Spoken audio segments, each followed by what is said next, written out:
Hello everyone and welcome to the safe space at Suria KLCC. My name is Kenny Lim and I'm from BEFRIENDERS KL. Today I'll be speaking to a special guest, Associate Professor Dr. Muhsin Ahmad Zahari, who is the Head of Department of Psychological Medicine, Faculty of Medicine, University of Malaya. So welcome Prof. How are you today? I'm good. Thank you very much. It's a pleasure to be in this safe space podcast. Okay. Thank you so much for saying yes to our invitation. Sure. And today's topic is on cyberbullying. With the focus, we will be talking about how to be safe in the cyber world, Yes. how to protect ourselves. And the title that you have chosen is very special. It is thriving mentally in the unpredictable cyber world. Yes. So, unpredictable cyber world. Is it a dangerous world out there? Cyber world? We use the title unpredictable. So, why I say intends to say unpredictable in the cyber world, because cyber world is not one person. It's billions of people inside. So basically, very hard to guess. How people behave, how people respond. We thought, we probably predict certain way how people will respond to our engagement through social media. But suddenly, different thing can come out. So the worst thing can come out is you never predict that things. Right. Yeah, you thought you put something positive, but unfortunately, there's some people, probably that 5% who read your remark, see that as a negative, which is you never think of. So this is why we think cyber world can be unpredictable. And once we go into the cyber world through social media or such platform, we have to be ready mentally, for these unexpected things might encounter, especially those who, like some people, perhaps like my generation, we go social media or cyber world for fun rather than looking for to be important person, influencer and so on. But those who are going to be influencer, those who are going to be looking for likes, looking for people to share information, Right. So that can the risk can be increasing lah, because you probably perhaps put more times inside the platform. Then the more time you spend, the more likely you will tendency to get something probably not right, not to be expected, or the negative vibes through the online platform. Right. Yeah, this is interesting that you brought up about influencers, kan? Because just now there was a few influencers who came here and checked this place out, and then I was talking to one of them. So she was telling me, kan, because I was asking her about engagement and stuff, and she said, when she posts things out there, kan, memang she gets a lot of likes semua tu, kan, tapi sometimes dia dapat komen yang negatif. Okay, people actually bash her, giving her harsh comments. So, Prof, macam mana bila kita post something tu dapat feedback yang macam ni? So, how do we react, or should we even react to it? So, for influencer, for those who really spend more time online, kan, dia memang akan sure dalam 1,000 orang mungkin ada beberapa orang akan put a very negative remark. You probably have good intention to share something good, but some people will see in the negative light. Mungkin dia kata I bagi example only lah, macam nak menunjuk ke, nak show off or something like that. So kalau macam orang biasa like us, so those who using social media for ordinary platform rather not more than that, I think you perhaps if you put something this outlier, you can ignore lah if you think that's not right.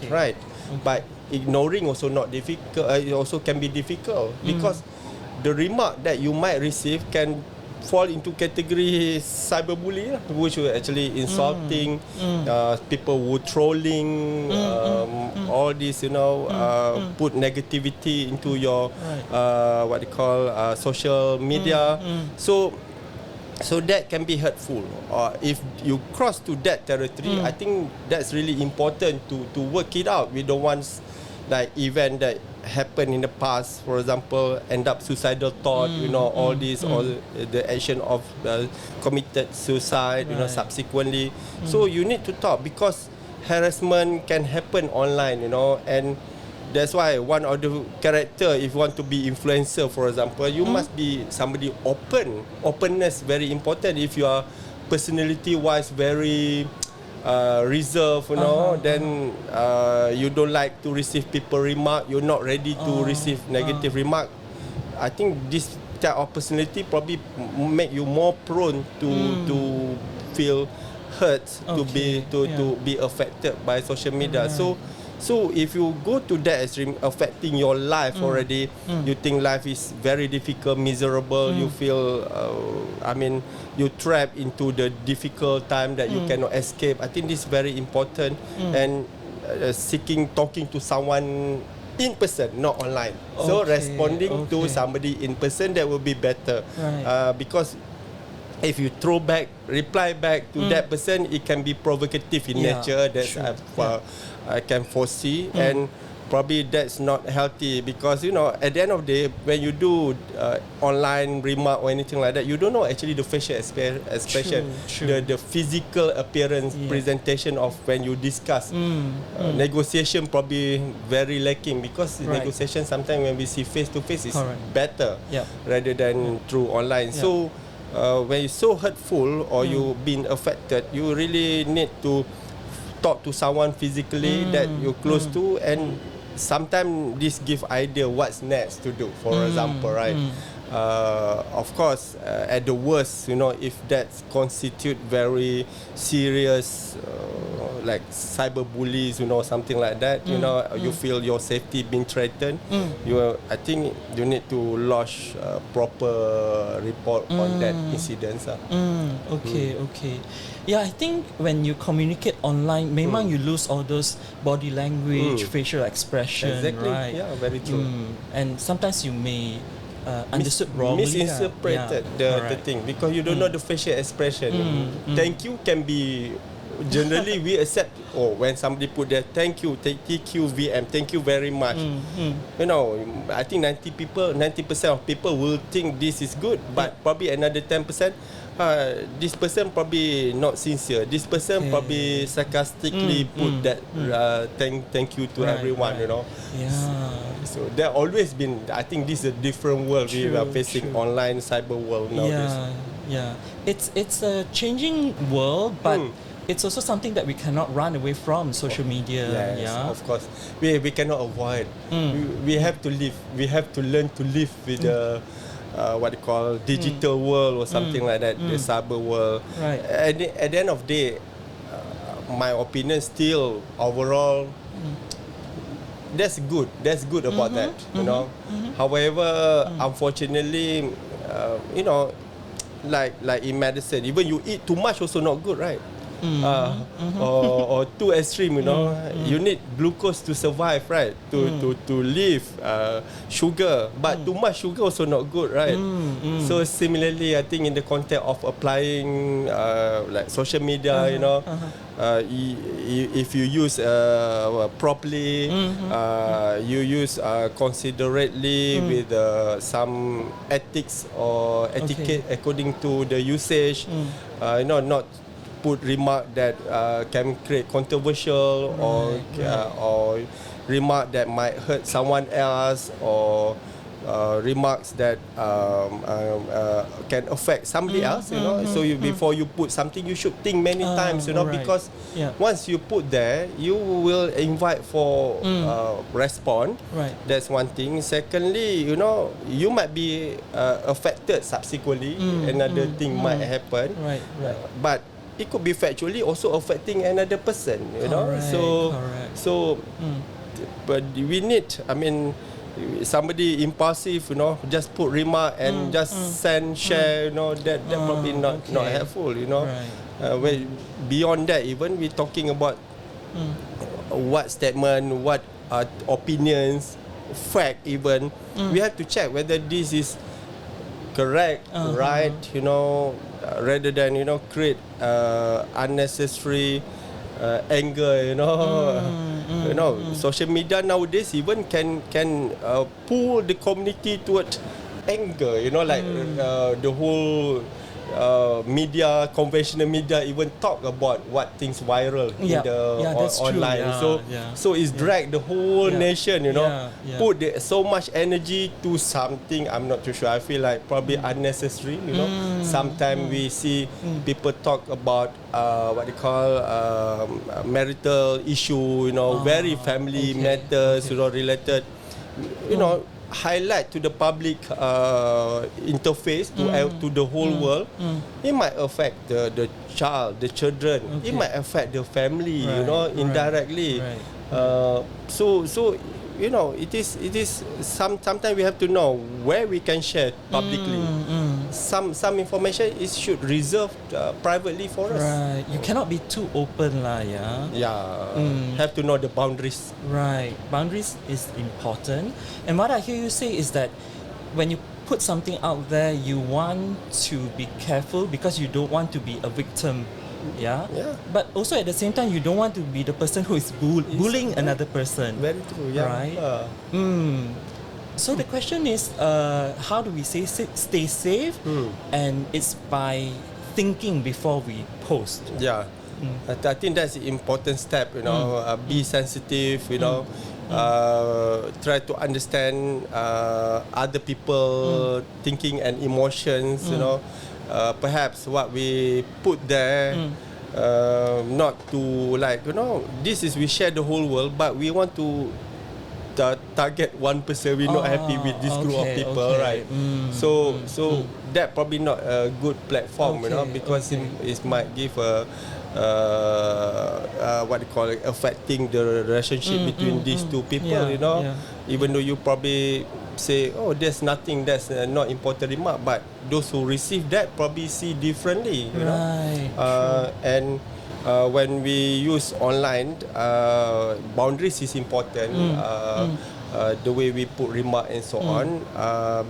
Beside that as well, sometimes this what they call accessing online information can be also challenging things, you know, because we don't know which one is the right information and not information. So those who receive that information, sometimes we have a like knee-jerk reaction, you know, because at that time we probably angry, we probably frustrated to something, then it create also a negative emotion.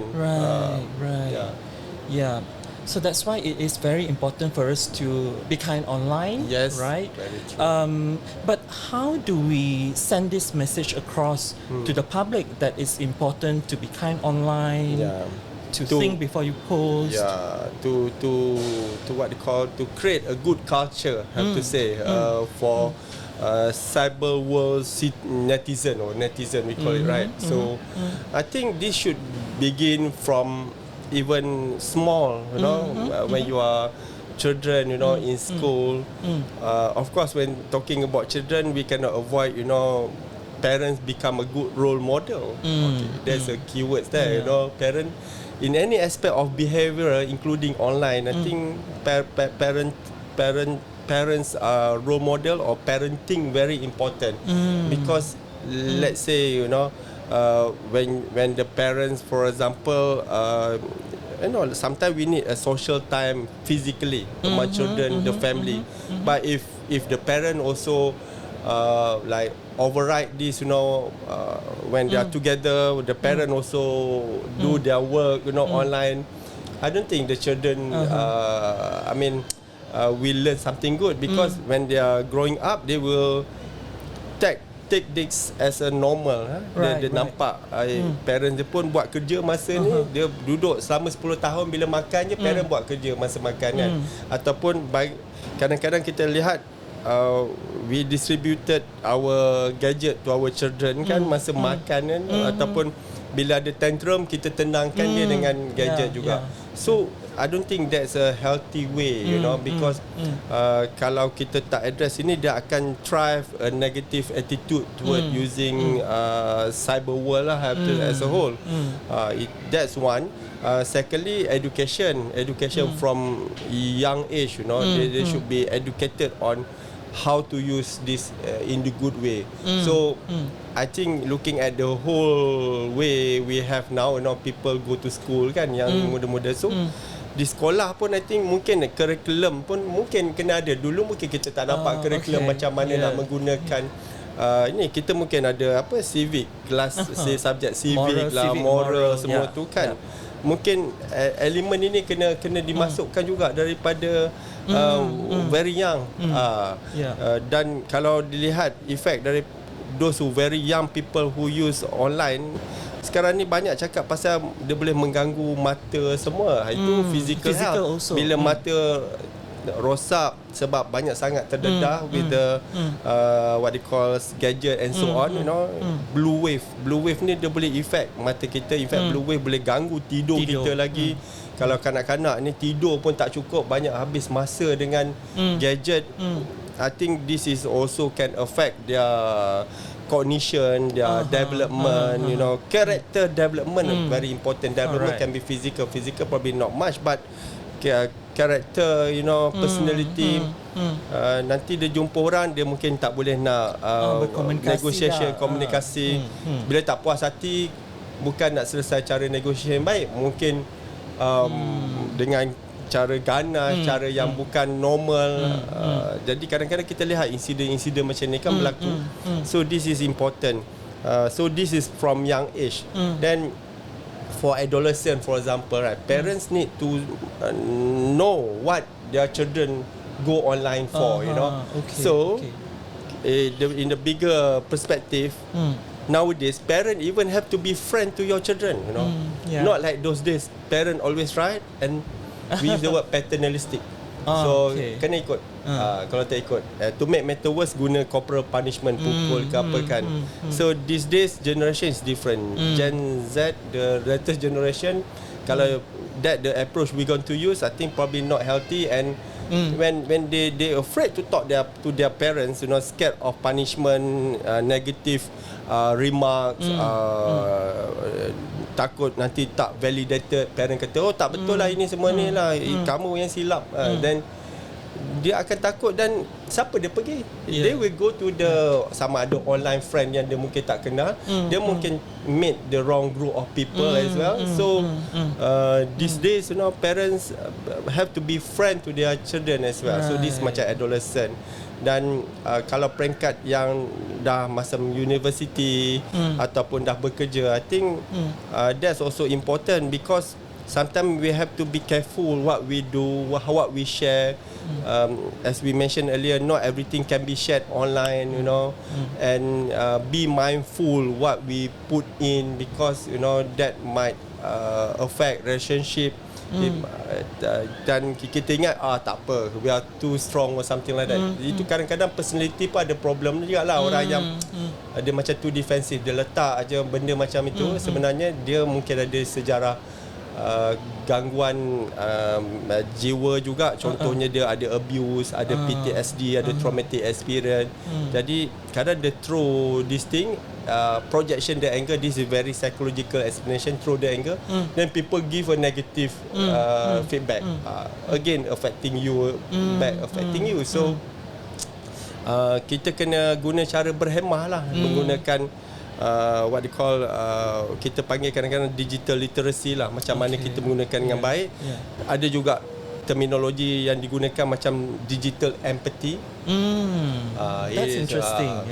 So tapi as a doctor, psychiatrist, digital empathy can be difficult because this interaction physically, I look at your face, I know your tone like this, you know. Even though you probably comment seriously, give some remark that I might be hurtful, but by looking your face, probably I'm okay, I understand that's probably in the good contact or something. But if you just online, susah jugalah. Tapi itulah, it's like about take care what you share, take care other people emotion with that intention, you know. Bila you letak, kalau you intention nak hurt people, memang you will end up with hurting another person lah. I mean emotionally at least. Okay. So memang it's difficult lah, even as a parent nowadays kan, to bring up children, because you have all this risiko lah dari digital world ni. So another question is, when we talk about spending time online kan, how do we define too much time ataupun cukup atau tak cukup, berlebihan? So how itulah dia panggil screen time. They call it screen time. Screen time is like setting a boundaries lah, overall kan. We put a limit, you know, when we can access the online, you know, whether through computer or through gadget. So I think this is very important as well, because screen time, you know, if we too much on the screen, kita akan dapat banyak information, mungkin tak perlu, tapi dia akan dia too much overloaded of information. That's what we know lah. Dulu kan kita kata this online make what they call the information become overloading. So benda yang tak perlu kita tahu, keduanya benda yang tak tentu betul kita tahu, dan menyebabkan kita anxiety, jadilah depressed semua kan. Tengok apa dalam dunia tu, mungkin nampak orang macam dia so ideal, bila online benda yang kadang-kadang letak benda macam cantik sangat, tetapi actually that person who put also have another things problem, tapi dia manage to hide ke macam tu lah kan. Tapi yang kita sebagai pembaca dalam Facebook, follower dia, kita kata wow, dia very ideal, dia pergi bercuti merata dunia kan. Sedangkan dia mungkin ada family problem semua. So kadang-kadang ini menimbulkan misinterpretation jugalah. So balik kepada screen time tadi, screen time ni kita kena limitkan masa lah. Maksudnya macam contohnya malam, waktu tidur jangan kacau, mesti cukup tidur. Jadi dia punya recommendation, in fact slowly, macam about an hour before going to sleep, you off your data. Sekarang gadget, smartphone boleh off data kan. Jadi bila about 1 hour before sleep, you off your data, so your mind will be ready to sleep lah. Dan tidur is very important, sleep ni. Sebab to me, kalau kita tak cukup tidur, dia akan create banyak problem, dan masalah ni takut dia akan menjadi masalah sleep disorder, version of sleep disorder kan. Dan sleep disorder, kalau tidur tak cukup ataupun tadi information overloading, banyak sangat information, dia boleh menjadi anxiety, depression dan semua tu kan. Jadi itu satu perkara lah, tidur mesti cukup. Jangan guna kalau waktu malam kalau boleh. Dan kadang-kadang blue wave, recently I attended a conference saying blue wave from the gadget can affect your mind. In fact, kalau prolonged exposure also can make you depressed. That's physical. Macam kita buat kerja lah, kalau kita buat kerja berterusan, kita jadi burn out. Itu juga macam itu juga, kita akan fikiran kita akan jadi excessive, jadi tak rehat. Mungkin kita buat pula multitasking pada masa yang sama, tanpa rehat. Itu menyebabkan boleh terganggu juga. Dan kalau banyak sangat terdedah juga, screen time ni terlalu panjang, dia boleh macam addicted. Dia akan jadi issue of internet addiction, for example, you know. Ada juga kes-kes yang saya terima macam gambling online, sampai mengganggu, habis masa dihabiskan dekat sana juga. Itu mula-mula nak pakai sekejap, tapi lama-kelamaan they use unable to control, because we're talking about addiction, you cannot control your compulsion to use it kan. So daripada awal kita biasakan jangan gunakan terlalu panjang lah, dan berehatlah intermittently. Mungkin kalau kita berdepan paling lama pun 1 jam, 1 jam setengah, take a break, you know, and go out looking at the outside, you know, go to the sun, ataupun buatlah aktiviti riadah sekejap ke treadmill kalau ada dekat rumah kan. Then dia punya issue, for example using prolong ni, dia actually recommend not more than 2 hours, 3 hours per day for unnecessary use. Unnecessary per macam day. kita saja surfing je kan. Kalau kerja memang we need the computer in front of the laptop tu is exclusive lah. Memang it's part of the job. Tapi kalau for leisure, for unnecessary shouldn't be no more than 2 to 3 hours for adults.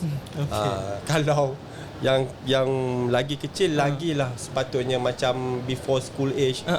Sepatutnya less than 2 don't expose to the even to the gadget. That's the recommendation. Tapi masalahnya Prof, bila kita pegang phone tu kan, dia takkan letak dah. So 2 to 3 hours per day for extra other than work lah. Yes, exactly. Can be difficult, right? How do you do it? Yeah, that's very challenging lah. So I'm not too sure whether there's apps, for example, kan. Sometimes in the apps you can set, after certain hours it will alert you, So I think I personally use the apps lah, basically, So sometimes after you tired of doing work in front of the computer, then you go to YouTube, see something more relaxed, for example. Tapi you shouldn't be excessive, because itulah, if you learn to be too much use, dia akan lama kelamaan dia akan drive you to it, become uncontrollable use lah. And uncontrolled use ni dah fall to the category problematic use, addiction or something like that. We don't want to indulge to that. Tapi the problem itulah, our gadget is on our hand. So sangat sukar untuk ni lah, unless your work is too busy or something like that. Tapi itulah, I think one of the message juga, kena ada what they call physical circle as well, physical meaning like you ada offline time, bukan online time only, dia ada jumpa kawan, pergi minum, discuss whatever things, physically. So I think that is can balance it out, probably when you see friend, kita social lah, janganlah kita buka pergi surfing pada masa yang sama kan. Dia macam tak polite. So I think one of the message, kita kena juga encourage offline punya konteks, sama ada membaca, jumpa kawan, riadah, recreational activity, very very important, Not only about the phone or the gadget lah. Exactly, yeah. Tapi ada juga orang yang macam dealing with loneliness kan. They like to turn to phone because it helps them. It helps them lah. Tapi I'm not sure whether does it help for people who are lonely. I just afraid it will exaggerate that further. Loneliness, You get more lonely because you feel perhaps comfortable by channel your social contacts to the gadget or social media, but indirectly you compromise your physical contact with others.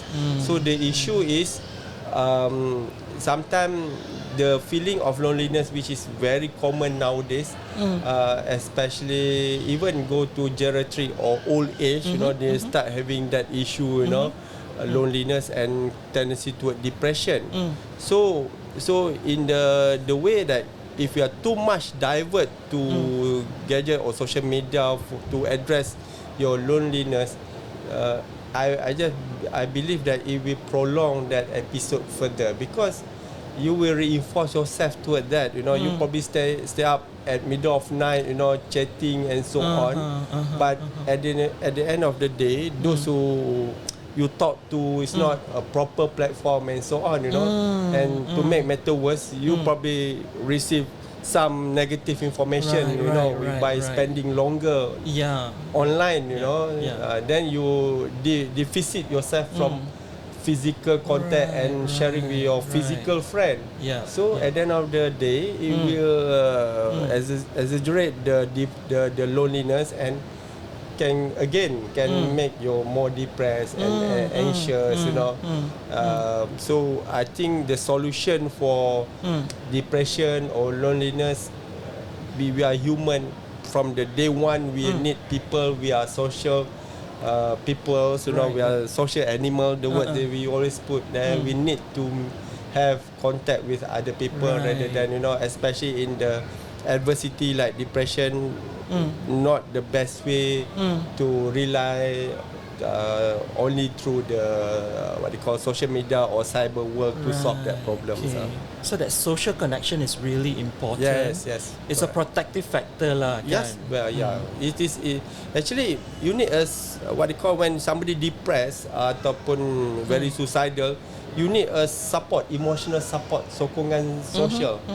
So saya rasa sokongan sosial ni hanya boleh dioptimumkan melalui physical contact.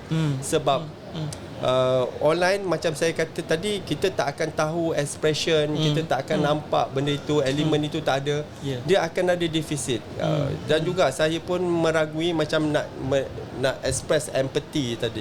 So still sebab kadang-kadang bila kita lihat ada orang faham masalah kita, ada orang dia macam cuba share juga masalah kita bersama, ambil beban emosi itu. Bebanan emosi kita akan berkurang lah orang yang mengalami itu. Jadi itu saya rasa sangat optimum boleh dicapai melalui at least ada face to face contact dan cara interview ataupun cara perbualan tu, cara episod kita berkongsi emosi tu macam mana kan. So ini mungkin kekurangan lah dalam kita nak menangani emosi. Saya rasa online ini mungkin acute, mungkin ada elemen boleh membantu. Macam maksudnya dalam keadaan very suicidal, ada sistem sekarang boleh alert dekat situ. Oh, you search for suicide, are you feeling depressed, you can contact this number. So that is helps lah. Good helps, right, the suggestion. Tapi kalau macam terapi ni memang sekarang ni ada juga menggunakan kaedah online. Tapi biasanya ada video semualah sebab itulah elemen expression tu semua penting. Tapi kalau sekadar throw dekat social media dan sebagainya, expect good response, itu saya rasa it's not the best way lah to express. Betul. Because I was talking to Dr. Umar this morning kan, also the same thing about people looking for emotional support online kan. So she also mentioned ada risikonya mereka pergi ke platform yang salah, dapat info yang salah. That's the worst. Kan? So the best is still go out there and then meet friends, meet people, face to face. Reliable friend, reliable people. Could be family members ke atau friends ke, atau kalau kita rasa susah, semua macam kadang-kadang we are human, kita ada insting kita sendiri. So kita rasa macam not good what been told or not supportive enough for us, counselor dan very professional. That's very important kan. Another option is basically they can call helpline lah. Oh yes, that's without this one emphasize the important. That's very important measure at the end of the day. Okay. So a few times kan Prof tadi ada mention pasal empathy. So kalau kita nak hubungkan empathy dengan cyberbullying, kelakuan di cyber world tu, what do you think empathy? So itulah kita bila keadaan kita stres, jiwa tertekan, kita perlu empathy ataupun sebelum kita so called kata gangguan mental lah kata, kalau istilah yang kita nak gunakan, mental disturbances ataupun your affecting your emotion, macam you jadi anxious dan sebagainya kan. Jadi kalau dekat online ini isunya itulah empathy. Kita tak dapat lihat orang satu pihak lagi memahami masalah kita dengan efektif. Jadi kalau itu satulah, kalau kita menggunakan platform itu untuk nak menzahirkan atau berkongsi permasalahan kita. Biasanya kalau kita happy, kita tak perlu empati orang kan. Tapi kalau kita sedih, kita anxious, kita perlu orang memahami kita. Jadi itulah kalau online cara kita mencurahkan perasaan kita, dia mungkin ada kekurangan di situ. Kecuali kalau kita dapat bersemuka macam video online tu, mungkin ada membantu sedikit lah.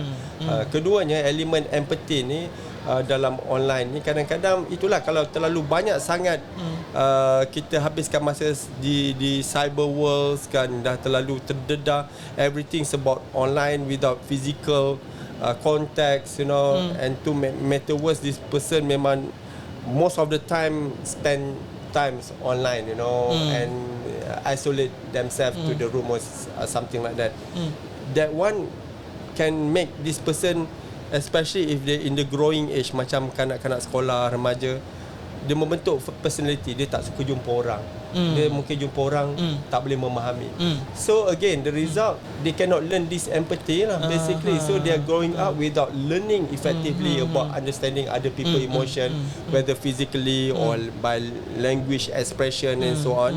So at the end of the day, what's the product? After 10 to 15 years, it becomes somebody who really cannot communicate effectively when they are not happy. That's why they will resort through violent for unhappiness, or the worst probably they think taking drugs to solve problems, you know, to elevate their distress. You're talking about violence, kan? You know, there's a lot of like maybe reports out there who would connect violence to people with mental disorder. Which I know is not true, but can Prof elaborate? Yeah, exactly. This slightly shifted from the cyber thing. So when talking about mental illness, usually our patient, basically, if you receive treatment early, you will be unlikely to go to that serious stage, meaning like violence and so on. You know, early treatment very, very important. The problem for some of us, I think, unfortunately, many of people in the community in Asia or Malaysia even, the stigma. So basically we don't want to outreach for treatment, proper treatment. So at the end of the day, you just like, you know, like you're having cancer. In the earlier stage, you can cure the cancer, you can treat effectively. I mean, some cancer you can detect early. So similarly, mental illness, you know, if you treat early, they won't go more serious, you know. Of course, the rule, for example, you have to follow whatever they call it, like treatment plan, you know, whatever being advised, you should follow, and more likely they won't be dangerous to themselves or others, you know. But if there's no support, no one bother to make sure this person take treatment, then that's the things it can go wrong, and it can really sometimes end up with the tragic things. Secondly, when talking about mental illness and violence, basically we can see most of the violence basically not by mental illness. Most of the violence is people without any mental illness. Only very rare, very proportional, very small, not very rare but very small. But unfortunately, sometimes through media it was highlighted, you know, even though that's the occasion most likely involved by people who actually not mental illness, you know, whether road rage, you know, or whether I mean murder or something like that even, you know. Most of the time, if you see the statistics, not mentally ill people who commit, most of likely is other people. So that's another context we have to be understood about how much people who I'm treating them, you know, people with mentally ill can cause violence. Okay, and the another issue when talking about why people mental illness also go violent. I touched a bit just now, the stigma, you know, when that stigma so high in the community, people don't want to see to receive treatment, because when they go for treatment, like they are validating from external stigma, which is, oh, this person go and see psychiatrist, this person go and see counselor, meaning like they have mental serious problems. So even the early stage they don't want to see because of that perception and don't want to be labeled because the negative stigma. So I think one of the big culprit for those who end up this way because of the issue of high stigma in the community. So this is how, if from my experience working as psychiatrist for the more than 15 years, almost 20 years, when I deal with the patient, and sometimes I have to deal with the patient who violent or violent to others or self, you know, this reason that my understanding. Okay. So meaning to say that there's a lack of education and also awareness. And that's And that's why the stigma is there. Stigma is high, And well, hopefully we can do something to create more awareness, such as event like this, right? Yeah. That's why I think I can see the change for the past again, at least 20 years or something like that. I think the people keep talking now about mental health, and like it or not, people admit that mental health become more important issue. I think after the COVID, people shifted that thinking seriously. Right. Plus the economic challenges that we have at the moment, all these mental health become an important issue publicly. Yeah. Okay. So, Prof, so much that you have shared with us today. Yeah. Any last words that you would like to share with those who are always online? Yeah. So that's why first I believe once you go online, because usually first time you spend too long online, so the risk is higher because you spend longer, right? So be mindful of this time, screen time, have a social physical contact offline as well. Yeah, probably 2/3 of your time in the day, or 3/4 of your time in the day is social offline. Secondly, usually what we put the content always trigger issues, right? So be mindful again, you put there something, it's not yours. Whether you put picture, you put a statement, it's become the whole world. Right. So you can't be take it ready back. to yourself. You can't take back. So think carefully whether you put there will have a more positive. Measure the risk, whether beneficial or not, to people and to yourself. So that's two things are the content and the time. Right. So the main thing is be mindful of the screen time. Go out more, and also be mindful of what you post. And think before you post. Yes. Yeah. So thank you very much, Prof, for your time and My your pleasure. knowledge. Yeah. My pleasure. So hopefully we'll see you again soon and have more discussion on topics like this. That's great. Yeah. Thank you. Thank you very much. Thank you.